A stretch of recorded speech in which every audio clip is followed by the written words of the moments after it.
आप सबको मेरी नमस्कार। मेरा नाम है अजय। मैं इस चैनल पर आपके लिए हॉरर स्टोरी, देव के चमत्कार और लोक कथाएं लेकर आता हूं। अगर आपको भी इस तरीके के आर्टिकल देखना सुनना काफी ज्यादा पसंद आता है तो प्लीज चैनल को सब्सक्राइब करें और एक प्यारा सा कमेंट ये मेंशन कर दें कि ये स्टोरी आप कहां से देख रहे हैं।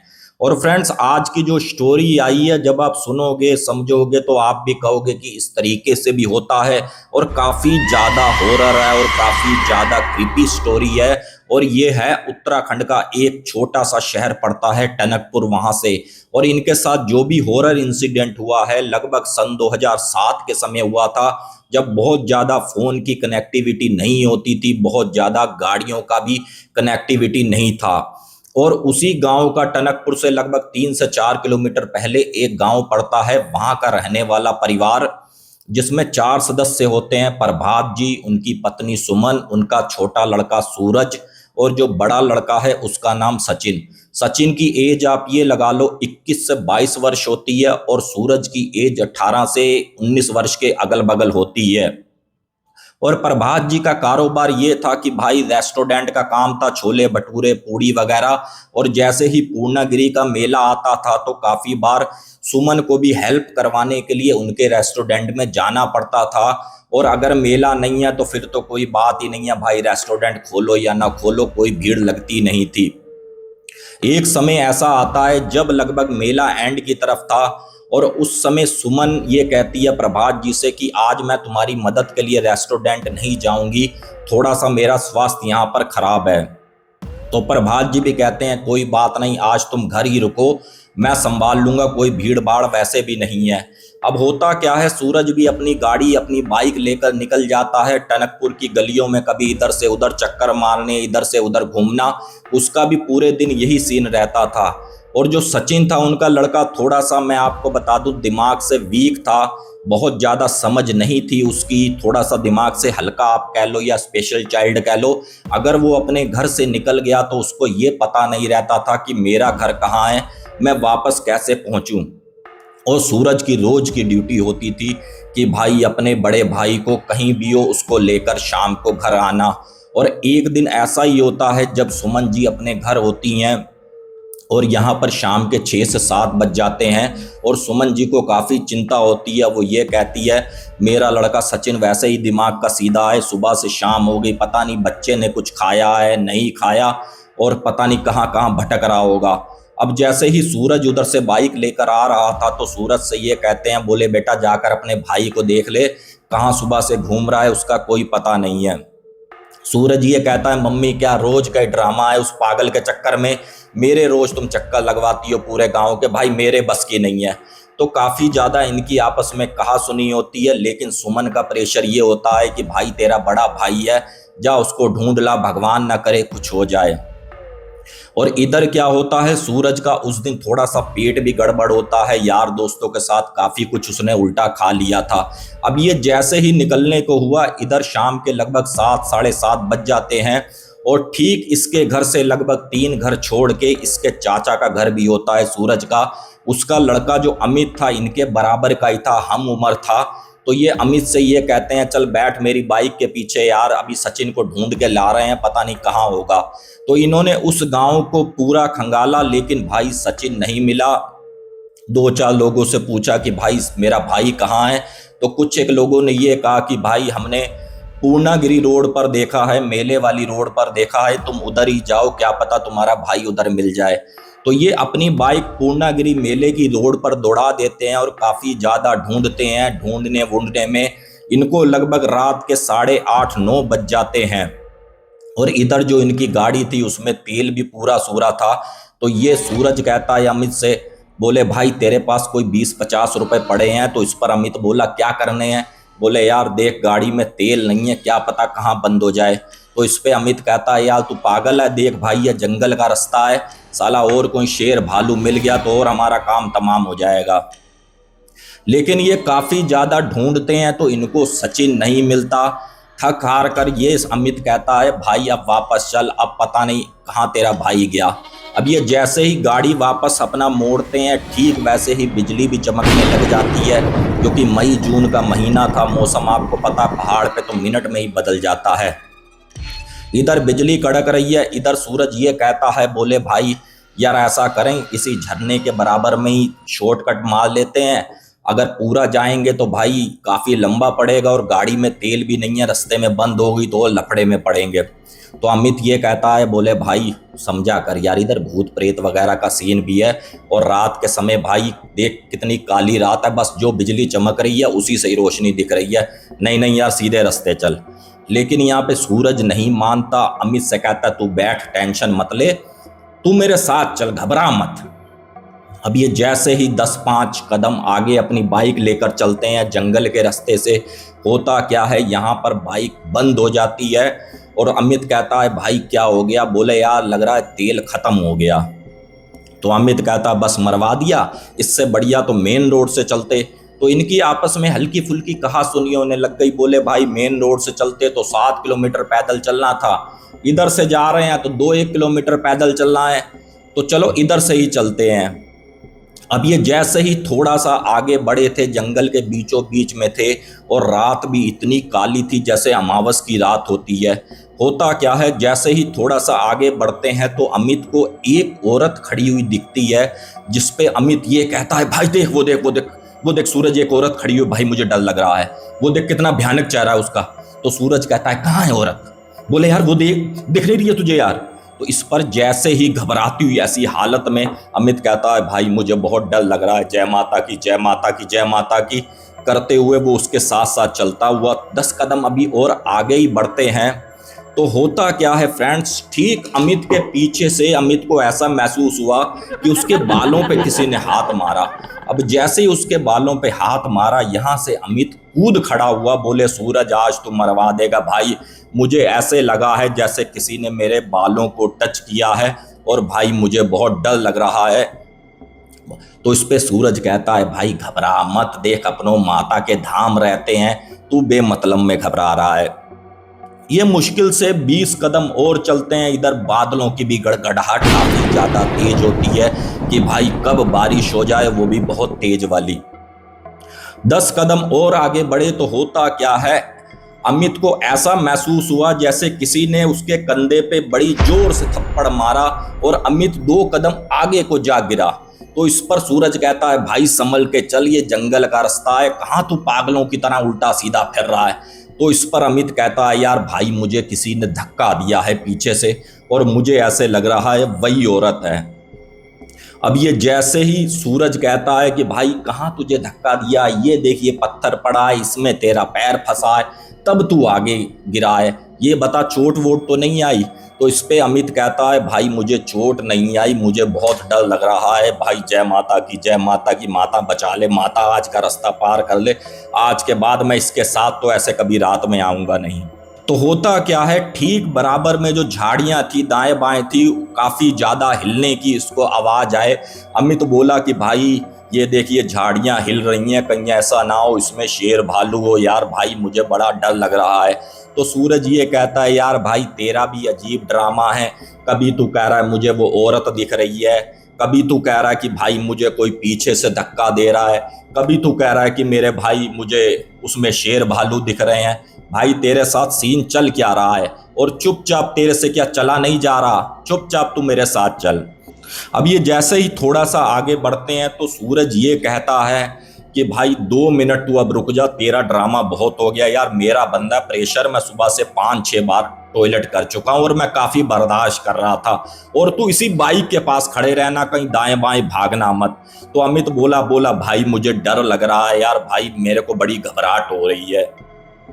तो यहाँ पर अमित से कहता है कि भाई घबरा मत, मैं यही बराबर में ही हल्का हो रहा हूँ, कोई बात हो तो मुझे आवाज़ मार लियो, तो वो बेचिंता खड़ा रहे। अब अमित इस तरीके से अपना खड़ा हुआ है, एक हाथ बाइक पर है और इस तरीके से चारों तरफ देख रहा है कि भाई कोई दिक्कत तो नहीं है, कभी इधर मुड़ रहा है कभी इधर मुड़ रहा है, और एक आवाज़ मार रहा सूरज को, सूरज हो गई? तो इस पर सूरज कहता है हाँ बस 5 मिनट और, 5 मिनट और। इतना कहता है तो क्या होता है, पीछे से सूरज निकलता हुआ चला आ रहा है। बोला यार भाई तूने बड़ी देर कर दी यार, जल्दी जल्दी चल। और ये जैसे ही जंगल पार करते हैं, इनका गांव दिखता है, ये सुकून से अपने घर पहुंचते हैं। और सूरज ये कहता है, बोले भाई बाइक को तू ले जा, अगर पिताजी को पता चल गया वो कहेंगे कि साला 150 रुपए का तेल डलवाया था सुबह ही और पूरे दिन में तुमने ख़त्म कर दिया, और भाई मेरे को काफ़ी ज़्यादा गाली पड़ेगी, और ये बाइक तू अपना घर ले जा और बाकी मैं सुबह आके तेरे से बाइक ले जाऊंगा। अब यहाँ पर अमित डरते डराते उसकी बाइक अपने घर खड़ी करी, आराम से खाया पिया बंदा सो गया। अब जैसे ही सुबह होती है, सूरज उसके घर आता है और काफ़ी ज़्यादा गुस्सा होता है और ये कहता है कि भाई एक बात बता अमित, तुझे इतनी बर्दाश्त नहीं हुई, मैं टॉयलेट करने के लिए गया, तू भाई अकेला ही बाइक लेकर भाग आया और तूने बाइक अपने घर खड़ी क्यों करी, क्या तू मेरा इंतजार नहीं कर सका? तो इस पे अमित बोला क्या पागल हो रहा है, तूने ही तो कहा था कि ये बाइक अपने घर खड़ी कर ले, तेल खत्म हो गया है, पापा डांटेंगे। तो इस पे सूरज बोला भाई मैंने ये बात कब कही? बोले क्या तेरा दिमाग चल निकला है क्या, जो तू उल्टी उल्टी बातें कर रहा है? अब इस पे अमित और सूरज की बहुत ज़्यादा बहस होने लगी, लेकिन आपस में इन्होंने एक दूसरे को, घर वालों ने समझाया, बोले चलो कोई बात नहीं, जैसा भी है सब कुछ है ठीक है। अब ये होता क्या है, जैसे ही शाम का समय होता है, अमित अपना घर में सो रहा था, तो अमित को ठीक अपने घर के अंदर लगभग रात के 12 साढ़े 12 बज रहे थे। एक अमित की आंख खुली तो अमित के ठीक सामने इस तरीके से एक आदमी खड़ा हुआ है सूरज की शक्ल में। तो अमित बोला भाई सूरज तू कैसे यहाँ पर? जैसे ही अमित ने इतना बोला है तो उसी औरत जो उसको जंगल में दिखी थी, उसने सूरज के रूप से हटकर उसी औरत का रूप में आ गई। काफ़ी ज़्यादा भयानक चुड़ैल का रूप, काफ़ी उसका समझ लो बड़े बड़े दांत और खुले बाल, और उसको देखकर अमित इतनी तेज चीखा कि पूरे के पूरे परिवार वाले उठे, बोले बेटा क्या हो गया? यहाँ पर अमित ने सब कुछ बताया। बोले पहले मुझे सूरज दिखा, उसके बाद मुझे वही जंगल वाली चुड़ैल दिखी। अब यहाँ पर होता क्या है, जैसे ही सुबह होती है और अमित इस तरीके से हाथ मारता हुआ अपने घर से भागा, बोले वो चुड़ैल आ गई, वो चुड़ैल आ गई, वो चुड़ैल आ गई। जैसे तैसे उसको पकड़ कर लाए और अपने घर में बैठाला। बोले बेटा क्या हो गया? बोले चुड़ैल आ गई, चुड़ैल आ गई। मतलब उसका दिमाग भी कहीं ना कहीं संतुलन उसके दिमाग का बिगड़ता चला गया। अब यहाँ पर जो अमित की मम्मी थी, सूरज की मम्मी से काफ़ी ज़्यादा लड़ी। बोले तुम्हारा लड़का सचिन तो मेंटल है ही, और साथ में तुमने हमारे लड़के पर भी कुछ ना कुछ असर कर दिया कि इनका लड़का भी बर्बाद हो जाए।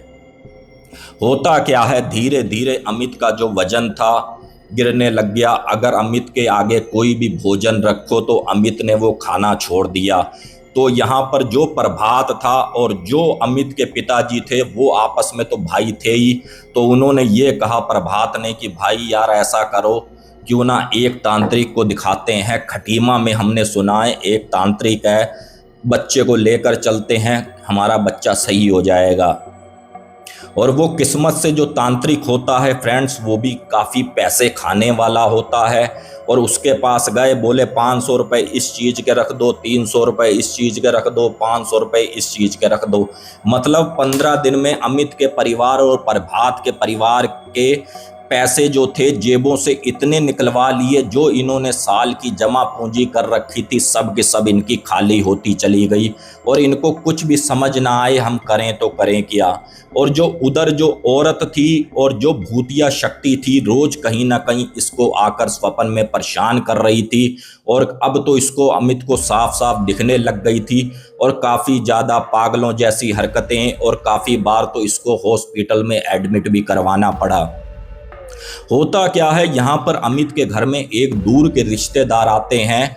लगभग मैं आपको बता दूं पिथौरागढ़ जिले के किसी गांव के थे। तो उनका ये कहना था, बोले भाई तुम्हारे घर तो खुद साक्षात माता रहती हैं, क्यों ना इसको पूर्णागिरि धाम लेकर जाओ, क्या पता वहाँ से इसका कट जाए, और वो भी काफ़ी ज़्यादा सिद्ध स्थान है। यहाँ पर प्रभात और उसके भाई के दिमाग में ये आती है, यार ये तो हमने सोचा ही नहीं, क्यों ना माता पूर्णागिरि के धाम लेकर चलें, क्या पता हमारा बच्चा सही हो जाए। अब ये जैसे ही पूर्णागिरि धाम जाते हैं तो ठीक थोड़ा पहले ये अपना रुकते हैं, प्यास वगैरह लगती है, तो वहीं पर ही एक औरत बैठी हुई होती है और वो ये कहती है प्रभात को कि बेटा जरा इधर आओ। और काफ़ी ज़्यादा वृद्ध औरत होती है, आप ये मत सोचो कि 30-35 साल की। ऐसे करके बुलाती है। प्रभात तो जाता ही जाता है, प्रभात का साथ में भाई भी जाता है। बोले बेटा क्या समस्या हो गई, कैसे आए हो और तुम बड़ा दुखी लग रहे हो, ये गाड़ी में बच्चा कौन है जो काफ़ी ज़्यादा चिल्ला रहा है। तो यहाँ पर प्रभात ये कहता है कि देखो बहन जी, ये हमारा भतीजा है और ऐसे ऐसे इस पर असर हो गया है और हमने तांत्रिक को भी दिखाया था, वो भी पैसा खाने वाला निकला और हम समझ लो जेब से खाली हो चुके हैं। हम करें तो करें क्या, बस माता के मंदिर लाए हैं कि माता इसको सही कर दे।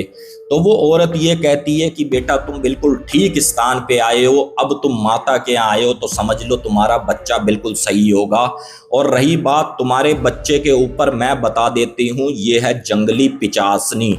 जंगली पिचासनी वो होती है जो जंगल में रहती है और कोई भी अगर रात के अंधेरे में इसको दिख जाए, अगर सामने वाला डर गया तो समझ लो ये चुड़ैल उस पर हावी हो जाती है। और रही बात तुम्हारे बच्चे की, तुम्हारे बच्चे को तो मैं भी सही कर दूंगी। तो इस पर प्रभात और उसके जो प्रभात का भाई था यानी कि अमित के पिताजी, वो ये कहते हैं कि अम्मा ये बताओ आप कितने पैसे लोगे, इस तरीके से हाथ जोड़कर। तो वो अम्मा ये कहती है कि बोले बेटा आप मुझको क्या दे दोगे, और जो भी मैं लूंगी चलो वो तो बाद की बात है, ये बताओ आपका घर कहाँ है।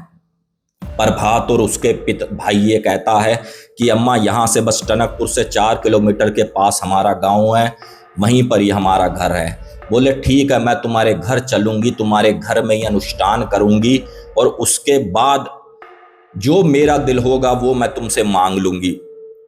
तो ये लोग बड़ा खुश होते हैं और वो अम्मा ये कहती है कि चलो तुम माता के मंदिर आए हो, पहले जाओ माथा टेक लो, उसके बाद मैं तुम्हें यहीं बैठी मिलूंगी और यहीं से मुझे अपनी गाड़ी में बैठा लेना।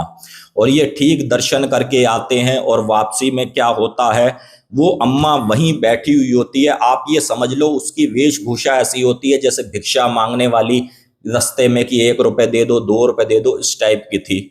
ये उसको अपनी गाड़ी में बैठा लेते हैं और सीधा अपने घर ले जाते हैं, अमित के घर ले जाते हैं। वो अम्मा जैसे ही दरवाजे पर खड़ी होती है वो ये कहती है कि इसने पूरे परिवार को नाच नचा रखा है, तुम्हारी किस्मत अच्छी थी कि मैं तुम्हें मिल गई, नहीं तो ये समझ लो तुम लोगों को ये कहीं का नहीं छोड़ती, इतना इसका इस घर में प्रभाव है। अब अम्मा जैसे ही घर में जाती है, यहाँ पर पूजा हवन वगैरह करती है, लगभग 4 से 6 घंटे पूजा होती है। उसके बाद जो अमित था उसको खुद को ये एहसास हो रहा था कि भाई मैं अब ठीक हूँ, मैं अब बिल्कुल फिट हूँ। अब यहाँ पर प्रभात और उसके जो भाई था छोटा, ये कहते हैं कि अम्मा ये बताओ आपकी क्या दक्षिणा है। तो अम्मा ये कहती है, बोले बेटा मुझे 1-1.25 किलो आटा दे दो और आधे किलो मुझे चने दे दो। तो इस पर अम्मा से वो बोले बोले अम्मा बस इतना सा।